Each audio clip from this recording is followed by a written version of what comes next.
Hey everyone. So, like I said recently, today we're going to have a look at the Vikings.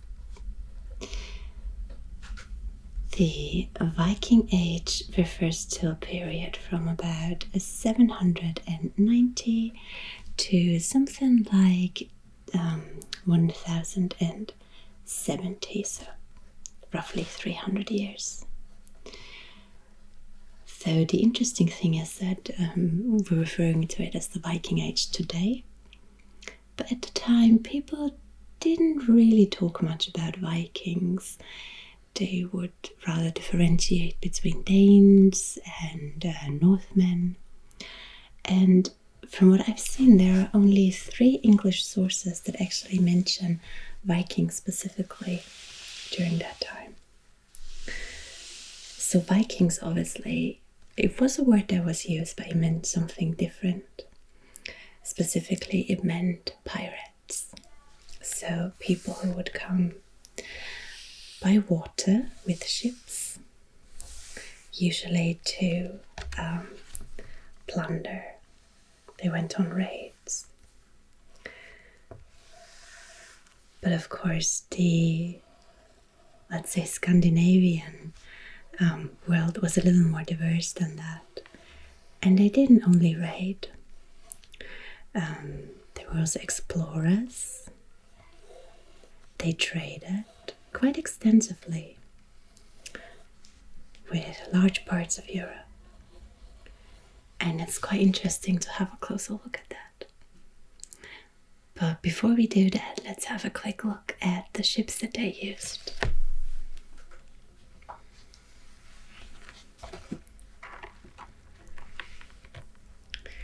So it says here that the Viking ship, of course, was a key factor in expanding their dominions. They most likely used sails, though it's unclear whether they used it from the beginning.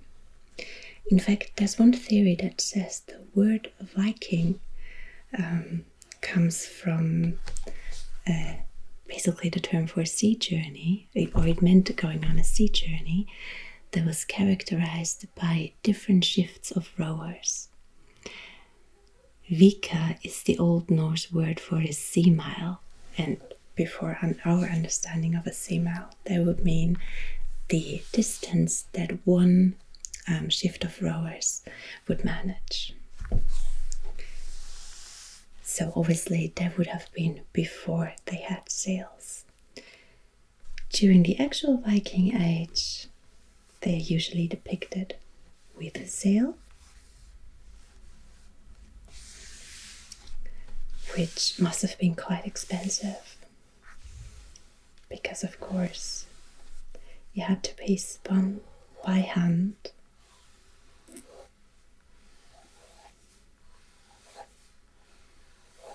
So it would take a long, long time to create this much fabric. They also had different kinds of ships depending on whether they would go on a trading journey or whether they would go on raids. Their warships were usually long and narrow. The largest warship that was found in Denmark was 28 to 29 meters long and only 4 meters wide. It held 20 to 25 pairs of oars and probably had a crew of 40 or 50 men. On the other hand, one of the cargo vessels that was found had a length to width ratio of about 1:7 or even 1:4 at times, meaning 4.5 meters wide and only 16 meters long. And it could carry a cargo of some 24 tons. So I think that's quite impressive. From what I've seen, Vikings would go on raids and carry out trade sometimes at the same time, which seems a bit odd. But we can see some differences depending on where they went. So let's have a closer look at that. their home area, of course, would be in Scandinavia. So here along the Norwegian coast, as well as in Sweden,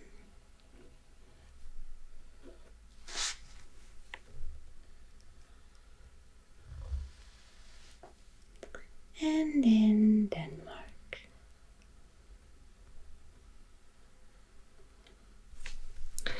Now, one theory for the Scandinavians to leave their homelands is that they didn't have enough farmland. However, one criticism of that theory is that you would have quite a lot of land here, and of course these areas weren't really densely populated, so that seems unlikely.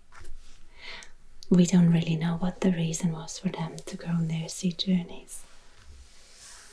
Maybe they were just curious. Then here we see the border between Denmark and Germany. It's pretty much along this line here. And what is new to me is that the Danes did not go further south because they were at war with the Franks and the Saxons, and they built a wall here. So reminiscent of the walls that you would find in England. This one's called the Danework or Danewerk in German. Today it lies in a German region, but it's not too far away from the border. And you can still visit it. I think some routes still follow it, and you have the possibility to go on a journey there and to walk along the old Danework. It was built, I think, as a protection for the Danes, interestingly, even though the Scandinavians had a reputation of being pretty aggressive. So the Franks and Saxons obviously were their match.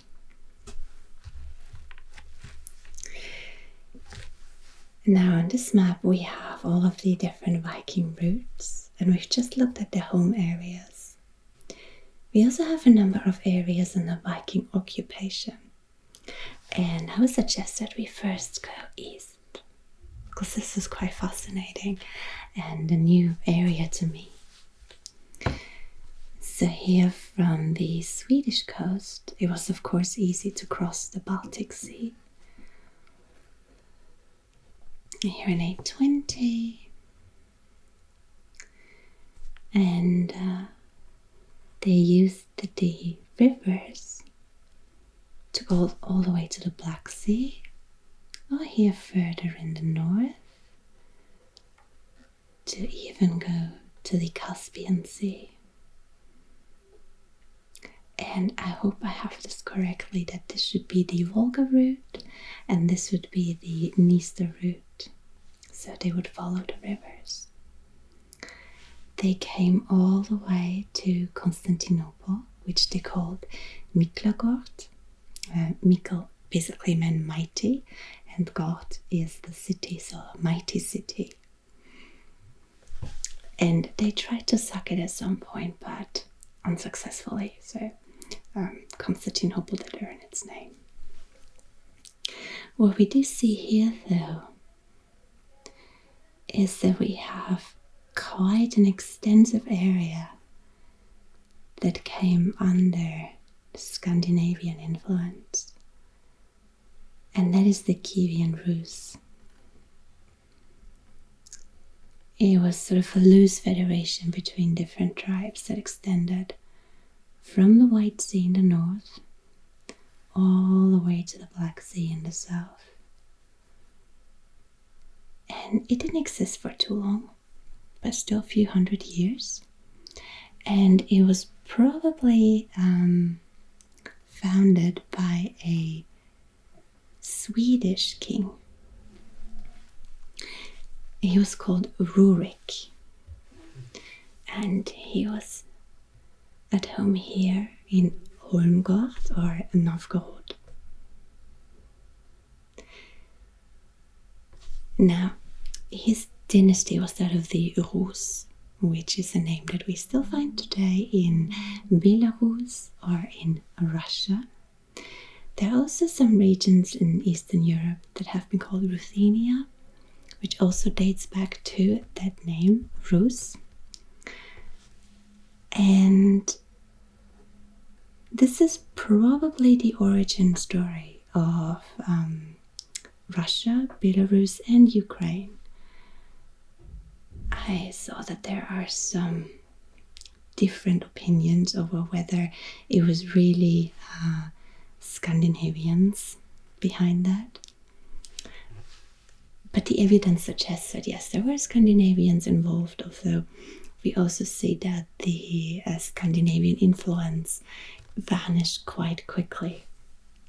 Usually what the Vikings did when they settled down was that they assimilated with the local population. And we also know that there were some intermarriage here in this area, but also in Sweden. So you had close connections between Scandinavians, especially Swedes, and the Slavic population. And of course, eventually they also stopped using Old Norse and rather spoke Slavonic in this area. The name Rus probably also comes from a different language that is not Slavic. It's probably Proto-Finnic, and it means people who row, which coincides with the Finnic name for Sweden, or for this area where you find the same root as in Rus. So, Russia probably also comes from people who row. And the prince, Rurik, was sometimes also called a Varangian prince. Varangian is basically just the Greek name for Vikings.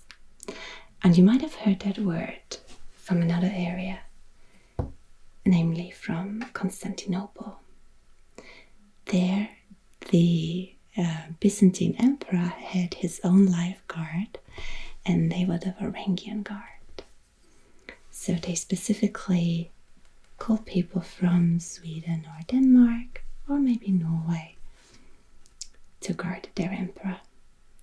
And that became quite popular to the point where they had a Varangian Guard in the Rus and even in England.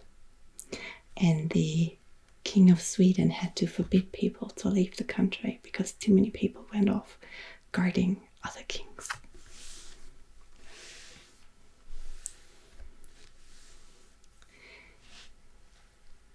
From here, the Vikings also probably went a bit further. We can see here that they went to the Caspian Sea. They had connections across the Mediterranean. They went to Sicily, to Pisa, Rome. This is probably the area of Marseille. Probably went to North Africa. And we have some evidence that they even went as far as to the Caliphate, which would be in today's area of Iraq.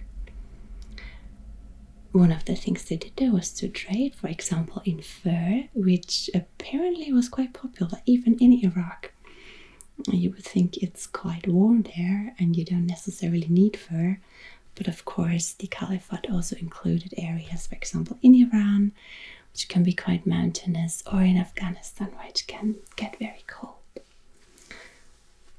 So they definitely traded quite extensively in furs. In general, here in the eastern part, the Vikings were more engaged in trading and not so much in pillaging and plundering. There was something they rather did in the west. We don't quite know why. Maybe there were easier targets here. Maybe there were more monasteries where they could plunder successfully. Whatever the reason, it hit the British Isles and the Frankish Empire quite hard.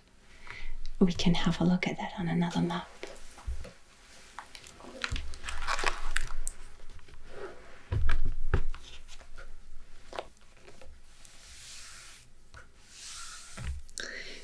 So here we see Scotland, England, Wales, and Ireland.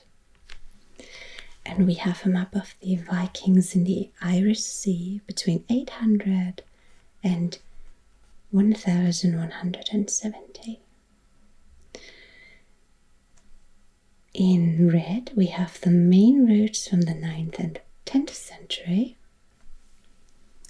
which would be here. Of course, to Lindisfarne, which was one of the first monasteries where the Vikings appeared.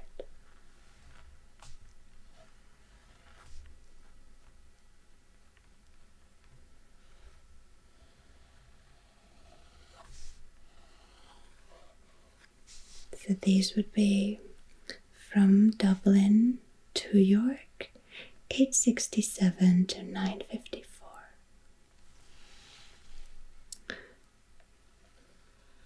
Here we have back to Norway. Here we have from Dublin to Devonport in 920.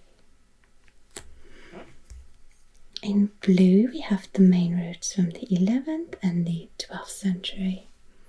Again from Dublin.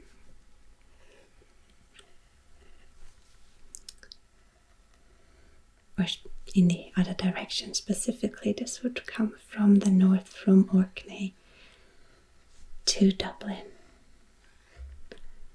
in 1014. We have from Dublin to Bristol.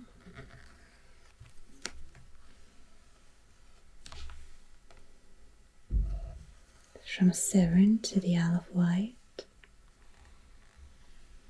We have Vikings from Brittany. This would be 913, so this would be a bit earlier.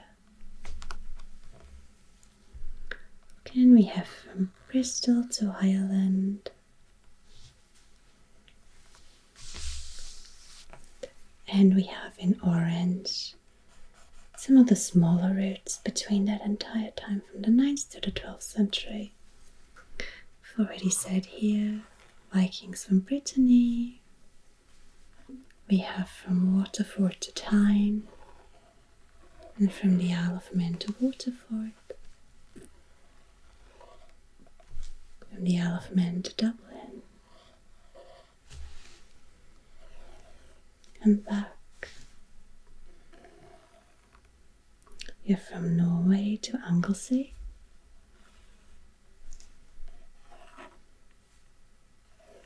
So basically across the entire Irish Sea. And we can also say that, for example, the Isle of Man was colonized by the Vikings. York was also quite an important part for the Vikings. And here in this area, we have what would become the Danelaw. So an area that would come under Viking control, where they started to settle down. So for the people in the British Isles, that was bad news initially.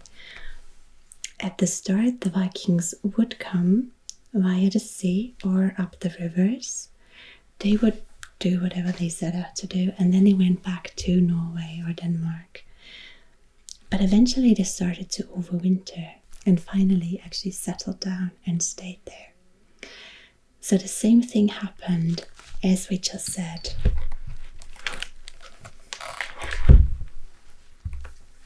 Here in the east, they settled down, so this would be marked as Northumbria, and began to assimilate. And of course, one region where that is quite famous is here in France. We have Brittany here, and this area is the Normandy, which is named after the Normans, so the Northmen. They were given this land under Rollo, who ruled from Rouen. And over the course of just about 150 years, they basically completely assimilated stopped using Old Norse and instead spoke the same language that the population there spoke. So this is quite typical for the Vikings, really, that they completely assimilated. And of course we know that once the Normans took over England, they were using French and not Norse, which is quite interesting, I think. Generally, these raids up the rivers didn't last too long. We don't really know why they stopped. It might be a matter of really people settling down and no one from the north kind of wanting to take over. Might have to do with the assimilation, might also have to do with simply rivers and monasteries and cities becoming fortified, so it was not as easy to go on raids and come back rich. And eventually it just became unattractive. And then of course there is another way that they went, which is north and west. And I think that's quite a fascinating story too. So, of course, from Norway it isn't far to the Orkneys or the Shetland Isles. And from there it isn't far to Iceland either. And eventually from Iceland, we know that some ships went even further to Greenland. Well, initially there were two different settlements, one in the west and one in the east. The other way around from what I just showed. And something that when I was a kid was still a matter of speculation has in the meantime been proven. Namely that they definitely also went a little bit further and landed in North America. Right here in Vinland or Newfoundland.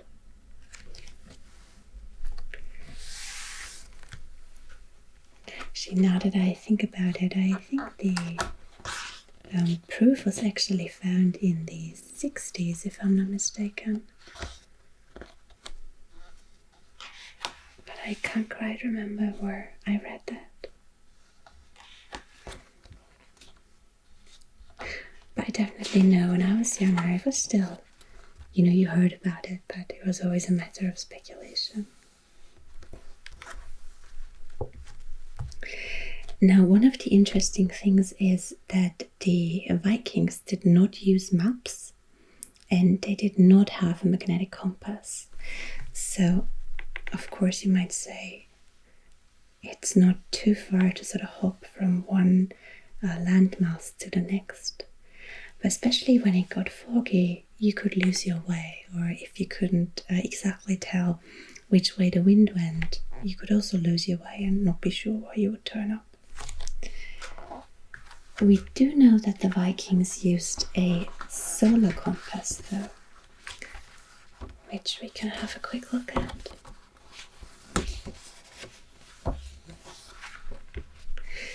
So probably looked something like this kind of disc. You would add a rod and then use the shadow to determine your latitude. And you could tell if you went too far south or too far north, and you could correct your course accordingly. Other than that, Vikings probably knew how to read their surroundings, so they could tell whether they were in the waters of the Gulf Stream, which was more blue, or in the waters of the North Sea, which was more greenish or brown. They also added horsehair to their ships so they could determine the direction of the wind. And they probably knew how to observe their exact location from the way birds behaved or whales, so they knew whether they were close to land or not. Still, it feels like it needs a lot of interpretation, which maybe isn't what you want when you're out in the open sea. From their settlements in Greenland, we don't know too much, though there are some ruins that have been found in the meantime. It's a mystery what happened after 1408, which is when the last wedding was recorded in this church. One theory is that the Vikings abandoned this region because it got colder during those centuries, so it was harder to live there. But unfortunately, we don't have any sources that can say for sure. We also don't really know why they left their North American settlements. One assumption is that it was simply too far away from their homelands, and it took quite a long time to make the journey. One of their settlements that have been found in North America is Alençon Meadows, which is a bit of a funny mix of French and English. I don't think I've ever seen that in a name.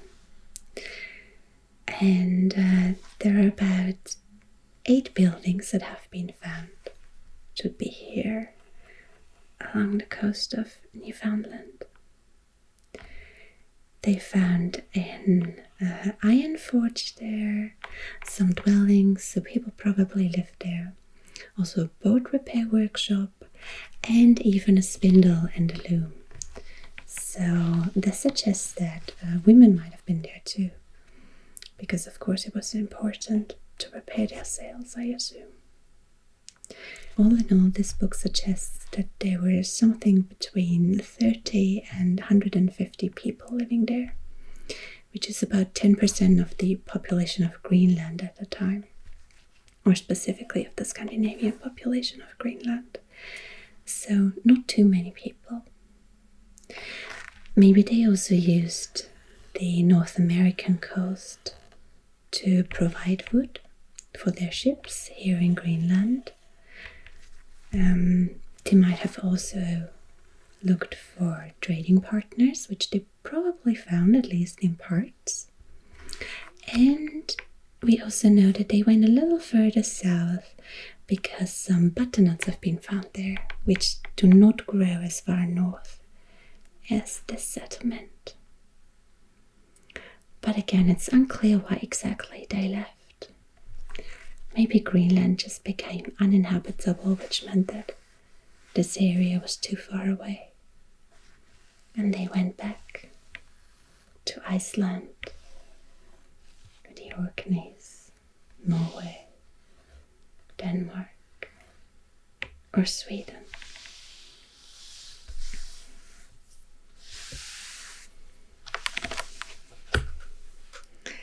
And now, before we finish up, there's just one last map that I think we should have a look at. It's quite interesting. This is the Skullholt map, which is from the 16th century originally, but was redrawn in the 17th century. And it shows the areas that the Vikings visited. So we have Britain here, an island next to it. We have the Orkney Islands, the Faroes, and Iceland. We have Norway,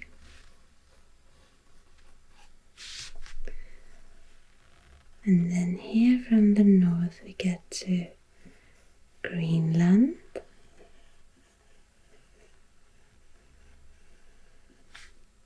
Helleland, Markland, and this part here would be Vinland, which is where Alençon Meadows would be located. Vinland, right here.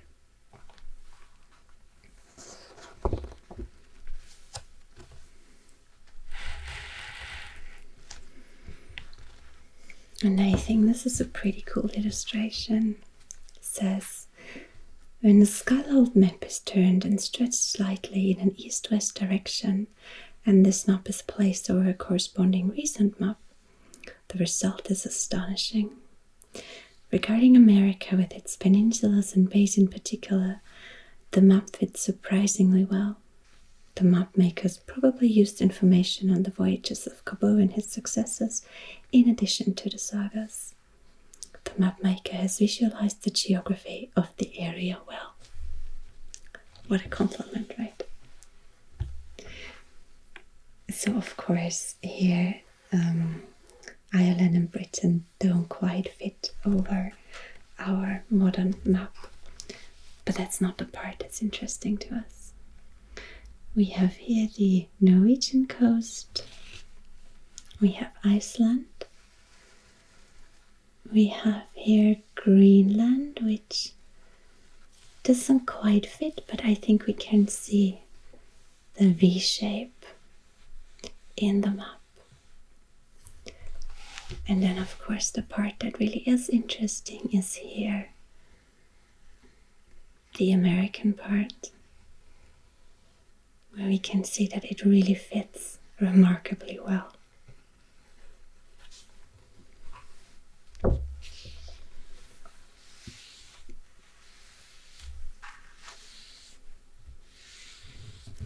And it's quite amazing to think that at the time Scandinavians had this knowledge on how to cross the sea and how to reach these other islands and peninsulas, but somehow it did not translate into medieval maps.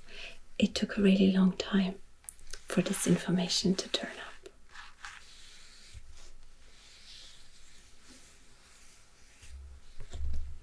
Which, if you remember when we talked about the mystery of Phil, that is an information that, despite only being made public by one single person from Greece, somehow made it into maps all the way into the Middle Ages.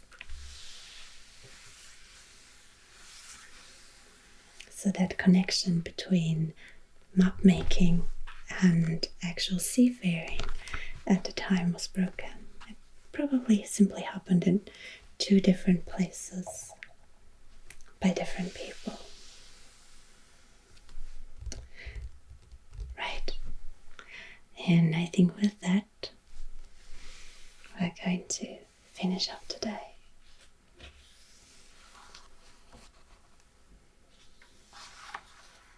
And we'll close this book about the mysteries of the Arctic. So, thank you for watching, and I'll see you again next time.